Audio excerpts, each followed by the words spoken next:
네, 오늘 여러분들하고 함께 나눌 말씀은 요한일서 1장 5절부터 10절까지입니다. 요한일서 1장 5절부터 10절까지 말씀인데요. 제가 말씀을 봉독해 드리도록 하겠습니다.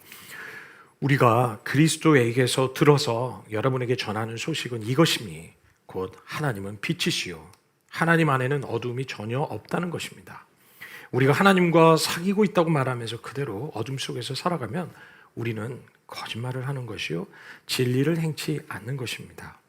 그러나 하나님께서 빛 가운데 계신 것과 같이 우리가 빛 가운데 살아가면 우리는 서로 사귐을 가지게 되고 하나님의 아들 예수의 피가 우리를 모든 죄에서 깨끗하게 해 주십니다. 우리가 죄가 없다고 말하면 우리는 자기를 속이는 것이요 진리가 우리 속에 없는 것입니다. 우리가 우리 죄를 자백하면 하나님은 신실하시고 의로운 분이셔서 우리 죄를 용서하시고 모든 불의에서 우리를 깨끗하게 해 주실 것입니다. 우리가 죄를 지은 일이 없다고 말하면 우리는 하나님을 거짓말쟁이로 만드는 것이며 하나님의 말씀이 우리 속에 있지 아니합니다. 아멘. 오늘 저희는 이제 계속해서 요한일서 말씀을 이제 계속 나누고 있는데요. 특별히 요한일서 전체를 Learning True Fellowship, 진정한 사귐을 배우는 그런 큰 주제를 가지고 저희들이 계속해서 요한일서 말씀을 나누고 있습니다. 특별히 오늘은 이 거룩은 사귐의 결과다라는 말씀으로 나누려고 하는데요. 저희들이 요한일서 2장까지 갔다가 왜 다시 1장까지 돌아왔느냐? 저희들이 좀 말씀을 보면서 이 요한 사도가 나누고 있는 사귐의 능력이 무엇인지를 참 나누고 있는 것들을 좀 여러분들하고 나누고 싶어서 그런 마음을 주셔서 사귐의 능력이라는 또 이 안에서 요한일서 안에서의 시리즈를 만들어 보았습니다. 그래서 저희들이 두세 주에 걸쳐서 사귐의 능력에 대해서 같이 나누는데 오늘 그 첫 시간으로 거룩은 사귐의 결과다라는 제목으로 여러분 말씀을 나누려고 합니다. 여러분 우리가 하나님의 말씀을 듣고 은혜를 받으시죠. 그런데 말씀을 듣고 오히려 낙심이 되고 오히려 참 고민이 된 경우는 없으십니까? 여러분 우리가 빛이신 하나님 앞에서 사실 여전히 우리 안에 참 어둠이 있는 것을 참 볼 때 여러분 그런 나를 보면서 하나님은 정말로 나를 사랑하고 계실까?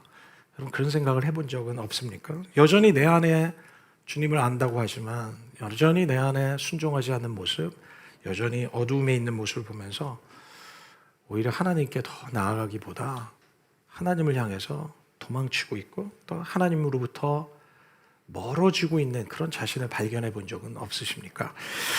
우리 안에는 참 이렇게 마음은 원하지만 여전히 우리는 이 연약한 믿음의 삶을 살아가는 그런 우리들에게 오늘 사도 요한은 오늘 본문의 말씀을 통해서 우리에게 정말 중요한 길을 제시하고 계십니다. 그 길은 바로 하나님의 사귐이라는 것입니다. 5절의 말씀을 좀 같이 한 목소리로 읽겠습니다. 시작. 우리가 그리스도에게서 들어서 여러분에게 전하는 소식은 이것이니 곧 하나님은 빛이시요 하나님 안에는 어둠이 전혀 없다는 것입니다. 사도 요한은 우리에게 분명히 선포하고 있습니다. 하나님은 빛이시다. 하나님에는 조금 더 어둠이 없다고 말씀하십니다. 그런데 사도 요한은 동시에 이 빛을 어둠이 전혀 없는 하나님을 경험하고 만나는 사람들, 이 하나님에 대한 두 가지 반응에 대해서 언급하고 있습니다. 첫 번째 반응의 사람들은 어떤 사람이냐면 아예 그 빛이신 하나님을 떠나서 아예 하나님의 사귐으로부터 완전히 도망치고 단절된 사람들을 의미합니다. 특별히 요한일서 2장 19절에 있는 말씀은 그들에 대해서 언급하면서 그들이 우리에게서 나갔다라고 얘기합니다. 그들은 우리에서 떠났는데 그들은 우리에게 속한 자들이 아니었습니다. 그들이 우리에게 속한 자들이었다면 그들은 우리와 함께 그대로 남아있었을 것입니다. 그러나 결국에는 그들은 우리 모두에게 속한 자들이 아니라는 사실이 드러나게 되었습니다. 여러분 그들은 진리에서 떠난 자들이요 하나님과의 사귐을 거절하고 하나님과 사귐에 단절된 사람들이 있었다는 것이죠. 그러나 또 동시에 두 번째 무리의 사람들이 있는데 그 사람들은 어떤 사람이냐면 이 빛이신 하나님에 대한 하나님을 대하면서 참 예수님의 자녀이지만 내가 분명히 예수님의 자녀이지만 빛 가운데 살아가지 않는 사람들을 의미합니다. 예수님이 내가 분명히 믿고 믿지만 내 삶에는 빛 가운데 살아가지 않는 사람들이죠. 여러분, 그들은 예수님을 분명히 믿습니다. 그렇지만 여전히 세상을 사랑하고 여전히 세상에 있는 어두움에 머물러 있는 삶, 그리고 하나님과의 사귐을 가지지 않는 사람들을 의미합니다. 하나님과 사귐이 있다고 말하지만 여러분, 실제로는 어둠 가운데 행하고 있는 사람들에 대해서 사도 요한은 이것이 우리의 사귐에 방해가 된다고 얘기하죠. 그들의 삶에는 위선이 있다는 것이죠. 예수를 믿지만 위선이 있고, 그들의 삶에는 사랑이 없고 질투가 있고, 그들의 삶에는 하나님보다 더 사랑하는 것들이 여전히 존재하는 그런 그리스도인들이 있다고, 그런 성도들이 있다고 사도 요한은 우리에게 말씀하십니다. 여러분, 근데 사실 우리 가운데 여러분 참 어두움이 전혀 없는 사람들이 있을까요? 이 어두움이 전혀 없고 죄가 전혀 없는 사람들이 있을까요? 우리는 예수님을 믿었지만, 그죠? 예수님을 믿고 있지만, 예수님의 자녀이지만 여전히 우리 삶에는 사실은 어둠의 영향을 받고 있습니다. 왜 그렇습니까? 왜 그렇습니까? 그것은 요한일서 5장 19절에 이렇게 말씀하시죠. 온 세상은 여러분 악마의 세력 가운데 놓여 있습니다 라고 얘기합니다. 악한 자의 권세 아래, 권위 아래 놓여 있다고 사도 요한은 얘기합니다. 이 세상을 다스리고 있는 영적인 어둠의 세력이 있다는 것입니다. 그렇기 때문에 여러분, 우리가 이 세상에 살면서, 여러분, 이 영향력 속에 있는 세상에 살면서 죄로 말미암아 타락하고 악한 자가 여전히 역사하고 있고, 믿는 자들을 유혹하고 미혹하고 진리에서 떠나도록 하는 그런 세상에 살면서 우리는 예수를 믿고 예수님의 자녀가 되었음에도 불구하고 여전히 영향을 받고 있고, 여전히 생각 속에 영향을 받고 있고, 삶 속에 영향을 받고 있고, 예수님의 구원을 받았지만, 우리 예수님으로 인해서 구원을 받았지만, 하나님의 자녀가 분명하지만, 그러나 우리 속에는 여전히 어둠의 영향력 속에 있는 우리 자신을 볼 때가 있습니다. 어떻게 보면 이 세상을 완전히 우리가 떠나지 않는 한, 우리가 이 세상에 살고 있는 한, 우리는 이런 어둠의 영향력을 여전히 받으면서 살아가는 존재가 바로 그리스도인, 이 세상에 살아가고 있는 그리스도인의 존재일 것입니다. 그렇다면 어떻게 해야 하냐는 거예요. 이 어둠의 영향으로부터 벗어날 수 있는 길이 무엇이냐는 겁니다. 요한복음 8장 12절, 이 요한일서를 기록한 동일한 저자인 요한복음의 저자인 이 사도 요한은 요한복음에서 8장 12절에서 이렇게 말씀하십니다. 예수님의 말씀을 기록하고 있죠. 우리 한 목소리로 읽을까요? 예수께서 다시 그들에게 말씀하셨다. 나는 세상의 빛이다. 나를 따르는 사람은 어둠 속에 다니지 아니하고 생명의 빛을 얻을 것이다. 예수님은 자기 자신을 무엇이라고 소개하고 계십니까? 나는 세상의 빛이다 라고 얘기하십니다. I am the light of the world. 나는 세상의 빛이라고 얘기하십니다. 예수님께서 세상의 어둠 가운데, 이 어둠 가운데 있는 세상의 빛이시기 때문에, 여러분, 예수님은 뭐라고 얘기하시면, 나를 따르는 사람은 어둠 속에 다니지 아니하고 생명의 빛을 얻을 것이다 얘기합니다. 예수님을 따르는 삶, 예수님을 따라가는 사람은 여러분 빛 가운데 살아가고 생명의 빛 가운데 거하게 될 것이라고 예수님께서 우리에게 얘기하십니다. 예수님을 따라가는 삶. 예수님이 강조하신 것은 그것입니다. 완전히 죄 없이 살아가는 상태를 우리에게 요구하신 것이 아니라 죄악 가운데 영향받고 있는 그런 악한 세상에 살고 있는 우리에게 빛이신 주님을 따라가는 삶이 길이라고 예수님 말씀하고 계시는 것이죠. 제가 가끔 보스턴에서 사역할 때 보스턴 시내를 이렇게 운전하고 지나가다 보면 우리 보스턴 시내에는 이렇게 대학들이 많지 않습니까? 근데 대학생들이 두 명씩 짝져가지고 무슨 게임을 하는 것 같아요. 한 사람은 까만 띠를 눈을 가리고 있고, 한 사람은 손을 잡고, 그리고 횡단보도도 건너고 막 도보를 건너고 있는 모습을 보게 됩니다. 자, 그걸 딱 보면서 여러분, 그거죠. 한 사람은 전혀 보지 못하지만 또 다른 친구는 모든 것을 보기 때문에 그의 손을 붙잡고 그는 친구만을 의지하고 따라갈 때 안전하게 목적지까지 도달할 수 있었던 것처럼, 여러분, 우리의 삶에 이 어둠 세상에서 우리가 살아날 수 있는 길은 바로 빛이신 예수님을 따라가는 것이라는 거예요. 그 빛이신 예수님 모든 것을 아시고 빛 자체이신 그분과 함께 동행하면서 그분이 가시는 곳에 우리가 함께 따라가고 그분의 말씀을 따라가고 그분의 제자로 따라가는 삶을 우리에게 말씀하고 계십니다. 여러분, 이것이 바로 누구든지 나를 따른다는 의미는 무엇입니까? 그것은 바로 예수님의 제자가 되는 삶을 의미합니다. 예수님께서 제자들을 부르실 때 동일하게 말씀하셨던 것이 있습니다. 그것은 무엇입니까? 나를 따르라 얘기하십니다. 나를 따르라. 여러분, 주님께서는 오늘 저와 여러분에게도 분명하게 동일한 음성으로 말씀하십니다. 그래서 나를 따라야 한다. 나를 따르라고 말씀하십니다. 예수님을 믿는다는 것은 바로 예수님을 따라가는 것을 의미하는 것이고, 그것은 바로 예수님을 따른다는 것은 예수님의 제자가 되는 것을 의미하는 것이죠. 우리가 예수님을 믿는다고 하면서 우리 삶에 주님을 따르지 않는다면, 예수님을 믿는다고 하면서 참된 따름이 없다면 우리는 예수님을 믿는다고 할 수 없을 것입니다. 우리는 여전히 어둠 가운데 있을 수밖에 없다는 것이죠. 여러분, 참된 따름이 있어야 한다는 것입니다.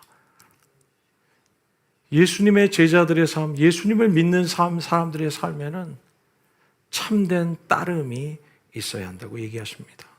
왜냐하면 주님이 빛이시기 때문에, 그 빛이신 주님이 우리를 빛 가운데 인도하시는 분이시기 때문에 그렇다는 것이죠.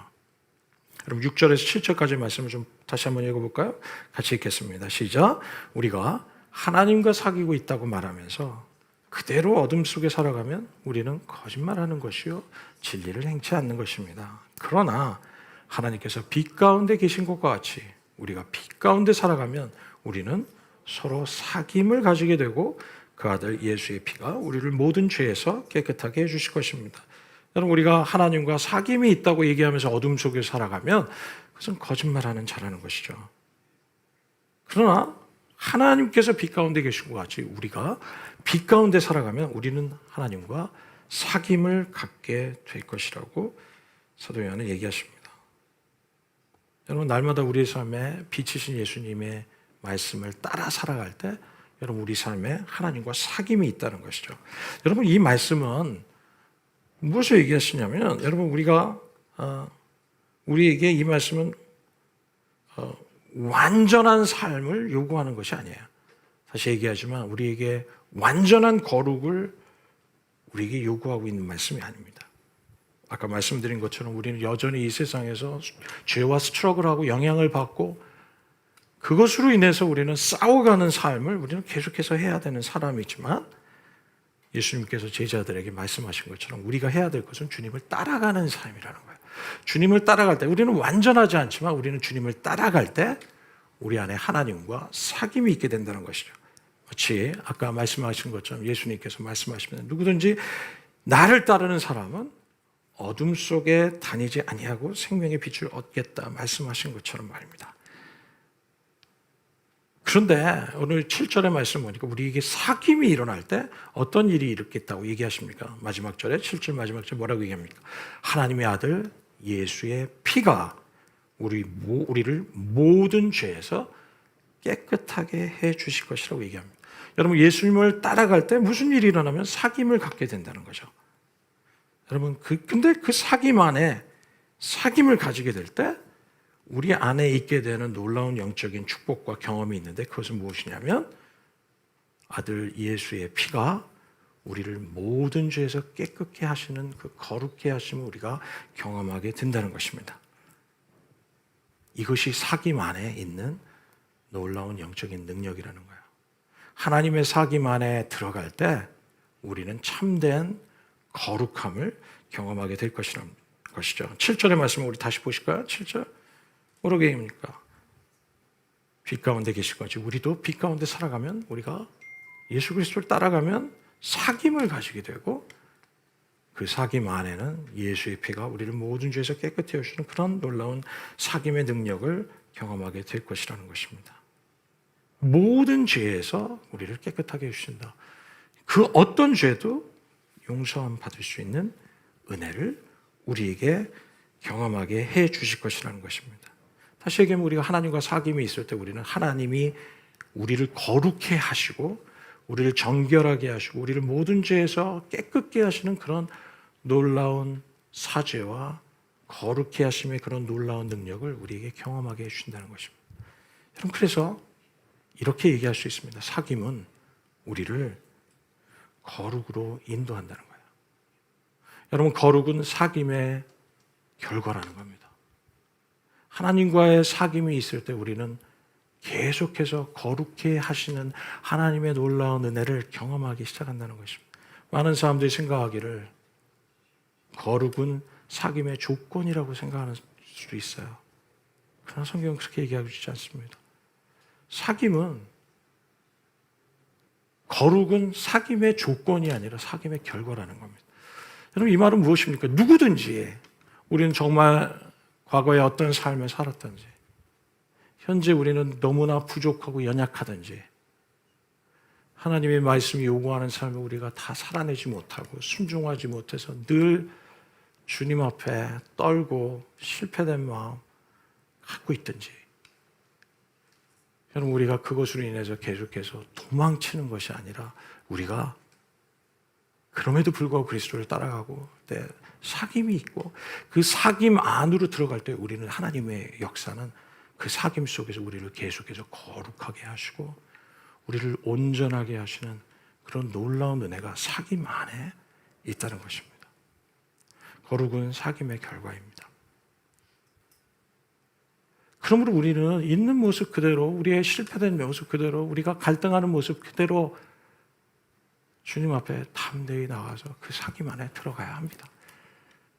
그때 주님께서 우리를 또 용서해 주시고 치유해 주시고 회복시켜 주시고 세상으로부터 영향받고 있고 아직도 주님의 뜻을 따르지 않는 우리들을 다시 회복시켜 주셔서 주님 우리로 다시 주님을 따라갈 수 있는 마음으로 우리를 점차적으로 변화시키는 놀라운 그 거룩해 하심의 역사가 사귐 안에서 일어난다는 것입니다.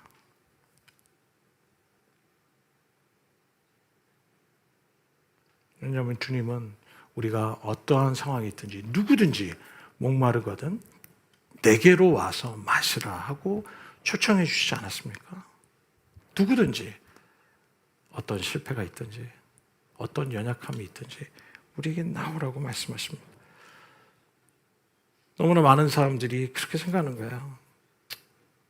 거룩한 하나님과 사귐을 갖고 사랑을 받으려면 우리가 죄 없는 거룩한 상태가 되어야 한다는 생각이 너무나 많아요.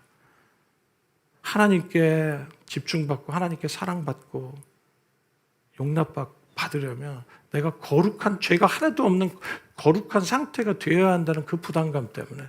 그러나 우리가 너무 잘 알지 않습니까? 우리는 아직도 온전하지 않고 여전히 싸우고 있는 죄가 있고 여전히 무너지고 있는, 여전히 두 마음이 있고 여전히 세상을 사랑하고. 그때 어떤 사람은 점차적으로 하나님을 멀어지게 되는 거죠. 하나님 나를 기뻐하지 않으실 거야 하면서 멀어지는 거야. 여러분, 그러다 보면 하나님께 점점 더 멀어지고 하나님의 완전한 사랑을 깨닫지 못하는 거예요. 여러분, 하나님의 사랑은 아무리 우리가 주님을 향해서 주님이 기뻐하시지 않는 삶을 살할지라도, 하나님이 기뻐하시지 않지만 그러나 하나님이 우리를 향한 하나님의 사랑은 흔들림이 없다는 것을 우리가 믿으셔야 합니다. 그분의 사랑은 신실하십니다. 여러분, 아담과 하와가 죄를 짓고 이 온 인류가, 이스라엘 백성들 부여했던 온 인류가 하나님의 마음을 아프게 하고 불순종했을 때에도 하나님은 이 인류를 향한 하나님의 사랑은 신실하셨다고 얘기합니다. 한번 신실하셨다는 말은 뭡니까? 페이스풀했다는 거예요. 흔들림이 없었다는 거예요. 우리가 하나님을 향한 사랑은 맨날 흔들리잖아요. 그렇죠? 사랑했다 말았다. 그러나 하나님이 우리를 향한 사랑은 전혀 유동치 않고 흔들림이 없다는 것이죠. 그 사랑 안에 우리는 부족해도 연약해도 담대히 그 사귐으로 믿음으로 들어가는 결단이 우리 속에 있을 때 그 안에서 우리는 회복이 일어나고 거룩함이 일어나고 우리의 삶이 변화되어지는 역사가 사귐 안에서 이루어진다는 것입니다. 이것이 사귐의 신비요, 사귐의 능력이요, 사귐의 축복이라고 저는 믿습니다. 도망칠 것이 아니에요. 여러분, 환자가 그렇지 않습니까? 모든 환자는 자기의 병이 있을 때 이 병의 전문가인 의사에게 찾아가지 않는다면 그는 그 병에서 치유함을 경험하지 못할 것입니다. 그렇죠? 이와 마찬가지로 우리는 바로 우리의 병을 치유해 주실 수 있는 그 유일하신 예수님에게 나아가기로 결정하는 그런 놀라운 축복이 여러분 그 결단이 우리 속에 있어야 될 것입니다. 여러분 참으로 하나님의 빛은 우리의 죄를 때로는 드러냅니다. 그리고 그 죄에 대해서 명백하게 드러내고 그거에 대해서 때로는 아픔을 주기 시작합니다. 저도 대학교 시절에 예수님을 믿고 있었지만 그러나 저에게 굉장히 큰 한동안 한 10개월 동안 제가 대학교에 모태신앙으로 참 성실하게 어렸을 때 믿음 생활했던 제가 대학교 1학년 때 들어가서 한 10개월간 방황하고 하나님을 떠났던 적이 있습니다. 그런데 그때 하나님께서 제가 저는 이제 그 당시에는 하나님 없이도 살 수 있을 것 같았어요. 하나님 없이도 난 살 수 있고 세상에는 하나님보다 더 재밌는 것이 너무 많고 그런데 한 10개월 정도 그렇게 살다 보니 물론 교회도 나가고 예배도 드렸지만 제 안에는 제 마음은 하나님을 향해서 단절되고 멀어지고 있는 것을 저 자신이 분명히 있었다고 제가 알고 있었어요. 그런데 한 10개월쯤 되니까 제가 숨을 쉴 수가 없더라고요. 여러분 그 숨을 못 쉰다는 표현을 밖에 잘 못하겠는데 정말 시편 32편에 보니까 죄를 고백하지 않을 때 진액이 마르는 것처럼 여러분 그런 표현이 있어요. 내가 눌려가지고 진액이 마르는 것 같은 그런 고백을 시편 기자가 하는 것처럼 저희 삶에도 이 숨을 쉴 수가 없을 정도로 저는 완전히 눌려서 생명력 없이 살아가고 있는 저 자신을 보게 됐어요. 제가 도무지 참지 못해서 제가 교회 지하 기도실을 찾아가게 됐습니다. 그리고 거기서 찾아왔을 때 주님께서 저를 회개시키시고 정말 주님을 정말 만나게 되는 모태신앙이고 어머니 신앙으로 살았던 제가 정말 예수님을 경험하는 그런 놀라운 은혜를 바로 그때 경험했던 그 시간을 제가 기억합니다. 그리고 그것 때문에 저는 하나님께서 참 회복해 하셨죠. 그리고 주님께서 저에게 그 기도하는 시간에 모든 나의 죄악을 낱낱이 보여주시고 정말 회개하게 하시는 그런 마치 내 죄가 파노라마 같이 지나가는 것을 경험해요. 저는 한 달 반 동안 정말 회개만 했던 것 같아요. 그리고 정말 나는 죄인이구나 하는 생각을 하게 된 것이죠. 하나님이 우리 죄를 보이실 때가 있습니다. 그런데 그것은 하나님께서 우리를 수치를 겪게 하심이 아니라 우리의 죄를 드러내셔서 우리를 망하게 하시고 우리를 판단하시고 우리를 정죄하시고 우리를 정말 죽이려 하시는 것이 아니라 그 빛은 오히려 우리의 어둠의 죄를 보게 하고 그리고 우리 죄를 사해 주시고 깨끗게 하시고 거룩하게 하셔서 정말 생명이신 하나님께로 정말 인도하시기 위한 그런 은혜가 바로 하나님의 빛의 역사입니다. 여러분, 제가 그 당시에 그 시간에 하나님께 나가지 않고 제가 오히려 저의 죄의 모습을 보면서 점점 하나님을 향해서 멀어졌다면 저는 회복되지 못했을 거예요. 그러나 하나님 안에 정말 나의 있는 모습, 어둠의 모습을 가지고 주님 앞에 나갔을 때 그 주님과의 만남, 사귐 속에서 저는 완전한 회복을 경험하게 되는 그런 역사가 있었던 것이죠. 여러분의 개인의 삶에도 어쩌면 그런 영적인 경험이 있으셨으리라고 저는 생각합니다. 여러분, 거룩함은 사귐의 조건이 아니라 사귐의 결과입니다. 혹시 우리 삶에 여러분 우리 개인적으로 여전히 싸우고 있는 죄악의 문제들이 있을 수 있습니다. 여전히 우리 개인적으로 우리가 스트러글 하고 있는 여러분 그런 죄의 걸림돌들, 여러분 그것들로 인해서 우리가 하나님께 예배드릴 때마다 하나님의 완전한 사랑을 우리가 느끼지 못하고 나아가지 못하고 오히려 우리 자신을 정죄하고 하나님의 사랑을 신뢰하지 못하고 오히려 하나님 앞에 정말 용납되고 회복되는 은혜보다 여러분 한 발짝씩 뒤로 물러가서 멀찍이 하나님과의 관계를 맺는 그런 삶이 있다면 하나님은 오늘 우리가 주님 앞에 담대히 나와서 있는 모습 그대로 나와서 연약한 우리일지라도 안아주시고 회복시키는 그런 은혜를 경험하기 원하신다고 저는 믿습니다. 8절에 9절에 있는 말씀을 보실까요? 우리가 죄가 없다고 말하면 우리는 자기를 속이는 것이라고 얘기합니다. 그러나 진리가 우리 속에 없을 것입니다. 우리가 우리 죄를 만약 자백하면 하나님은 신실하고 의로우셔서 우리 죄를 용서하시고 모든 불의에서 우리를 깨끗하게 해주실 것입니다. 요즘 수술실에 CCTV를 설치하는 것 가지고 우리 여러 가지 논쟁이 일어나고 있죠. 그럼 이건 마찬가지입니다. CCTV를 수술실에 설치하려는 이유가 무엇입니까? 여러분, 그 수술실에서 어떠한 누워있는 환자에게 어떤 일이 일어나는 것인지를 우리가 다 보기 위해서인 거죠.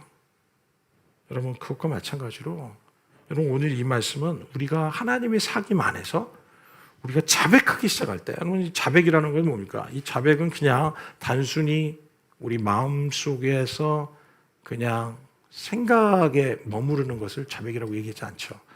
자백은 우리가 그래서 인식할 뿐만 아니라 내 입술로 고백하는 것까지를 의미하는 거예요. 그냥 단순한 후회도 아니에요.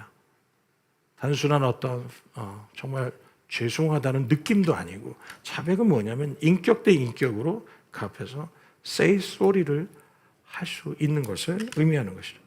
여러분, 이러한 하나님과의 관계에서 우리가 분명한 입술로 하나님 앞에 고백하기 시작할 때 무슨 일이 일어나는지를 오늘 8절 9절은 보여주신 거예요. 무슨 일이 일어납니까? 우리 죄를 용서해 주신다는 것이죠. 그리고 우리를 모든 불의에서 깨끗하게 해주신다고 주님 우리에게 말씀하십니다. 이것이 바로 자백할 때, 사귐 안에서 우리가 하나님 앞에서 우리의 죄를 자백하기 시작할 때 일어나는 강력한 하나님의 사귐의 능력, 치유, 회복인 것을 우리에게 보여주고 계십니다. 여러분, 세상의 경찰이나 검찰은 우리가 자백하면 어떻게 되죠? 구속합니다. 그것이 정의인 거죠. 그죠? 자백하면 그냥 더 우리는 그 죄에 대한 대가를 치르는 거죠. 그래서 사람들은 계속해서 자기 죄를 자백하지를 원치 않죠.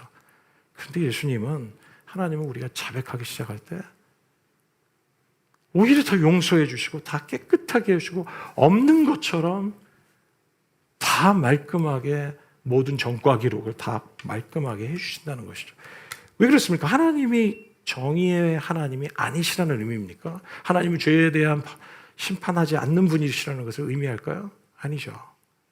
하나님은 정의로우신 분이기 때문에 그 죄를 그냥 넘어가시는 분이 아니죠. 그 죄에 대해서 반드시 심판하시는 분이죠. 그런데 그 심판을 바로 하나님 자기 자신에게 쏟아 부으셨다는 것이죠. 이것이 바로 복음인 거죠. 하나님이 육신이 입으신 하나님께서 십자가에서 우리의 죄로 인한 모든 우리의 과거의 죄와 현재의 죄와 앞으로 지을 미래의 죄까지 주님은 그 죄에 대한 심판을 바로 십자가에서 대신 짊어지시고 자기 자신에게서 모든 정의와 공의의 심판을 자기 자신, 우리에게 쏟으신 것이 아니라 자기 자신에게 쏟으심으로 말미암아 우리에게는 더 이상 하나님의 심판이 임하지 않고 우리 모두에게는 정말 용서와 사랑과 회복의 은혜를 주신 것, 이것이 바로 복음이요, 이것이 바로 하나님의 큰 사랑이요 은혜가 아니겠습니까? 오늘 주님께서 우리가 우리의 삶에 이러한 인정하고 고백하는 예, 여러분, 부부가 살다가도 잘못하면, 전 초기에, 결혼 초기에 미안해 여보, 내가 잘못해서 한 얘기를 되게 잘했는데 이렇게 살아가면서 서로 이렇게 편해지고 뭐 이러고 또 미안하다는 소리를 자꾸 반복하니까 그 다음에는 미안하다는 소리를 안 하기 시작하더라고요. 여러분 부부생 어떤 잘못을 해도 그냥 하고 잘못한 걸 알지만 말하지 않고 say sorry를 하지 않으면서 계속해서 가고 있는 부부관계는 건강하지 않은 부부관계인 걸 제가 발견하게 됐어요. 그거는 해결이 되지 않는 것을 보게 됩니다. 여러분, 우리의 사람과의 관계 속에서도 마찬가지인 것 같아요. 공동체에서도 관계 속에서 자기가 실수하고 잘못한 것에 대해서 say sorry를 하지 않고 하늘 때, 여러분, 그것이 해결된 것 같지만 해결되지 않은 채 계속해서 가고 있는 것을 참 볼 때가 있는 것 같아요. 여러분, 우리의 잘못과 연약함을 미안합니다, 제가 실수했습니다 하는 것을 우리가 고백할 수 있을 때 그거에서 우리가 참된 회복이 있는 것이죠. 하나님과의 관계에서도 정말 그럴 수 있는 것 같아요. 잘못하고 우리의 연약함에 대해서 처음에는 주님 눈물을 흘리면서 say sorry 했는데 또다시 실수하고 또 쏘리했다가 또 다시 실수할 때 아예 그 다음부터는 회개를 하지 않는 거예요. 자백하지 않고 고백하지 않고. 하나님이 우리에게 그 말 자체를 듣고 싶어 하십니까? 저는 때로 우리 아이들을 키우면서 그럴 때가 있어요. 아이들이 잘못할 때 제가 아이들이 say sorry 하도록 기다리고 유도할 때가 있어요. 그 말 제가 그 자체를 듣고 싶은 것이 아니라 그것을 통해서 정말 제가 그 마음을, 그 말 한마디를 들을 때 그 아이를 향한 정말 기다렸다는 듯이 사랑의 고백과 용서를 쏟아붓는 저 자신을 보는데, 악한 인간이라도 자기 자식이 그런 것처럼 그런데도 불구하고 그러는데, 정말 사랑의 하나님은 우리를 정말 용서하시고 우리가 그냥 우리의 연약함을 그냥 넘어가지 아니하시고 하나님과의 사귐 안에서 고백하고 회복하고 치유하는 그런 놀라운 은혜를 경험하기를 주님께서 원하신다고 저는 믿습니다. 이제 말씀을 맞추면서 우리가 어떻게 빛 가운데 살아갈 수 있습니까? 주님 오늘 이 말씀을 통해서 우리에게 말씀하시는 건 첫 번째, 우리가 참된 제자로 주님을 따라가야 한다는 것입니다. 여러분, 제자의 삶은 참된 따름이 있다고 얘기합니다. 따름 없는 제자는 없습니다. 따라가야 합니다. 예수를 따라갈 때 세상에 비치신 예수님을 우리가 어떤 상황에서 계속해서 따라갈 때 우리는 빛 가운데 걸어가는 삶을 살게 될 것입니다. 따름이 있기 전에 어쩌면 우리는 참된 회개가 있어야겠죠. 그 회개는 그냥 모든 과거의 죄를 낱낱이 다 고백하게 하실 때도 있지만 그거 다 어떻게 다 고백하겠습니까? 주님 그걸 원하시는 것이 아니라 참된 회개는 인생의 방향성의 전환, 정말 큰 방향성의 전환, 내가 주인이었던 삶이 하나님이 주인 되는 삶, 이 큰 방향성의 인생의 전환이 정말 우리 그리스도의 제자로 살아가는 삶에 정말 있게 되는 정말 전제 조건인 것 같아요. 이것이 바로 참된 전환이고, 이게 될 때 우리는 참된 따름이 있게 되는 것이죠. 두 번째,